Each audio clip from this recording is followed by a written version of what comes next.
ಈಗ ಎದ್ದಿದ್ದಾರೆ. ನೋಡಿದರು.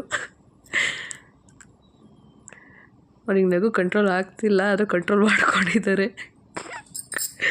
ಈ ಸ್ಮೈಲಿಗೆ.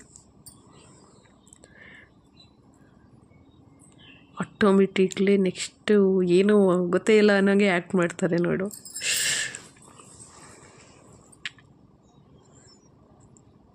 C acting. ನಗು ಕಂಟ್ರೋಲ್ ಮಾಡೋಕ್ಕಾಗ್ತಾಯಿಲ್ಲ, ಅದಕ್ಕೆ ಆ್ಯಕ್ಟ್ ಮಾಡ್ತಾಯಿದ್ದಾರೆ.